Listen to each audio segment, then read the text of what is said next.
శ్రీ గణేశాయ నమః, శ్రీ సరస్వతి నమః, శ్రీ గురుభ్యో నమః. భక్తులారా, వ్యాసప్రోక్త మహాభారత ఇతిహాసం ప్రతిరోజు కూడా సంప్రదాయం ప్రకారం మన దేవాలయంలో ఉన్న 5 గుళ్ళల్లోనూ ప్రభాత పూజలు కాగానే చెప్పుకుంటున్నాం కొంత భాగం. ఇందులో భాగంగా నిన్నటి వరకు ఆది సభ, అరణ్య, విరాట, ఉద్యోగ, భీష్మ, ద్రోణ, కర్ణ, శల్య, సౌప్తిక స్త్రీ పర్వాలనే 11 పర్వాలు పూర్తి చేసాం. 12వదైన శాంతి పర్వంలో కూడా 283 అధ్యాయాలు పూర్తి చేసి 284వ అధ్యాయంలోని 110వ శ్లోకం వరకు చెప్తాం. ఈ రోజున 111వ శ్లోకం చెప్తున్నాం. దక్షుడు చేసిన సహస్రనామ స్తోత్రం, శివ సహస్రనామ స్తోత్రం, దాని గురించిన శ్లోకాలు అర్థాలు చెప్పుకున్నాం. ఈశాన వజ్ర సంఘాత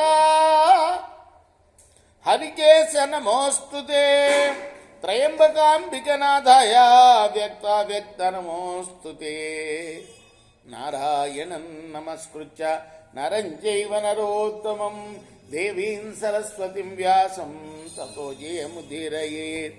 అంజనానందనం వీరం జానకీ శోకనాశనం కపీ సమక్షంతారాం వందే లంకా భయంకరం. ఓం సదా నింబవృక్షస్య మూలాధివాసాత్ సుధాస్రావిణం చిత్తమప్యప్రియంతం తరుం కల్పవృక్షాదికం సాధయంతం నమామీశ్వరం సద్గురుం సాయినాథం. సమర్థ సద్గురు సాయినాథ మహారాజ్ కీ జై.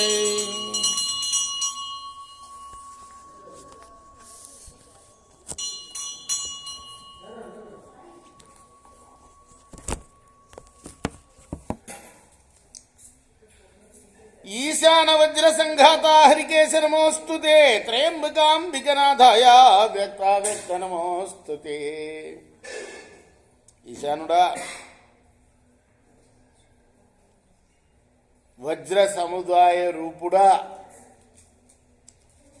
హరికేశుడా, నమస్కారం అయ్యా. అలానే త్రయంబికాంబికనాథాయ వ్యక్త నమోస్తుతే. 3 కళ్ళ గలవాడా,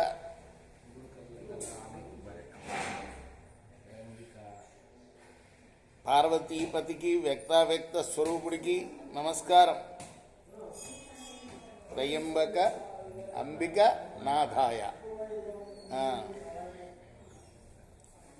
కామ కామద కామఘ్న తృప్త విచారిణే సర్వద సర్వఘ్న సంధ్యారాగ నమోస్తుతే.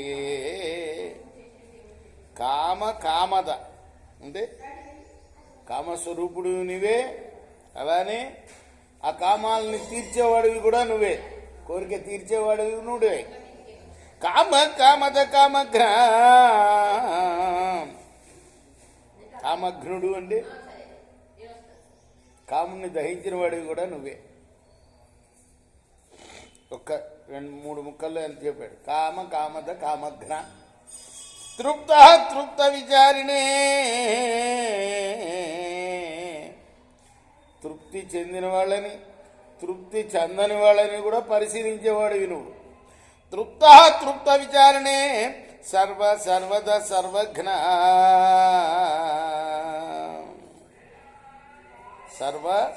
సర్వదా సర్వఘ్న, సర్వస్వరూపుడివి నువ్వే, సర్వము ఇచ్చేవాడివి నువ్వే, సర్వఘ్నుడివి నువ్వే.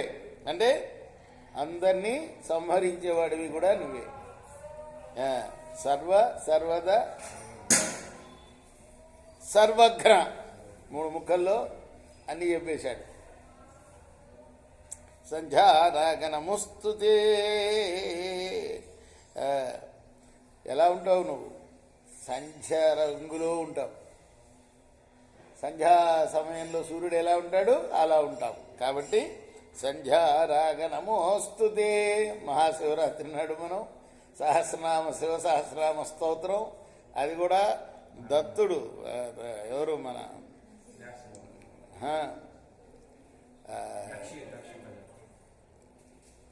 దక్షుడు చేసిన ఇందాక నుంచి దత్తుడనే చెప్తూ వచ్చానా పొరపాటు. దక్షుడు చేసిన స్తుతి అన్నమాట. మహాబల మహాబాహు మహాసత్వ మహాద్యుతే మహామేఘ జయ ప్రఖ్య మహాకారణమోస్తుదే. మహాబల మహాబాహు మహాసత్వ మహాద్యుతి మహామేఘ సమూహంతో సమానమైన వాడా మహాకాలుడా నీకు నమస్కారం అయ్యా. స్థూల జిన్నాంగ జటిలే వల్కలాజిన ధారిణే దీప్త సూర్యాగ్ని జటిలే వల్కలాజిన వాససే సహస్ర సూర్య ప్రతిమా తపో నిత్య నమోస్తుతే. స్థూల శరీర రూపుడా, అలానే జీర్ణ రూపుడా, జటాధారి, నారబట్టలు మృగ చర్మం ధరించినవాడా, ప్రకాశించే సూర్యాగ్నుల వంటి జడలు కలవాడా, వల్కలాజినాలు వస్త్రంగా ధరించినవాడా, 1000 సూర్యులతో సమానమైనవాడా, అంటే సహస్ర సూర్య ప్రతిమ. తపస్సునందే ఎప్పుడు ఉండేవాడా. తపోనిత్యా నమోస్తుతే.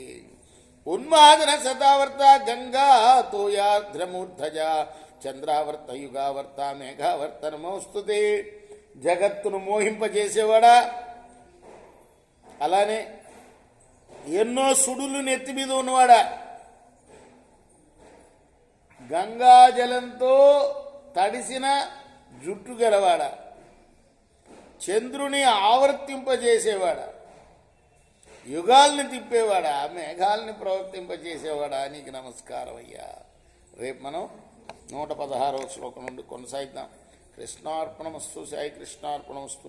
స్వస్తి ప్రజాభ్య పరిపాలయంతాం న్యాయేన మార్గేణ మహిమహీషా గోబ్రాహ్మణేభ్య శుభమస్తు. నిత్యం లోకాః సమస్తాః సుఖినో భవంతు. కృష్ణార్పణమస్తు. సాయి కృష్ణార్పణం.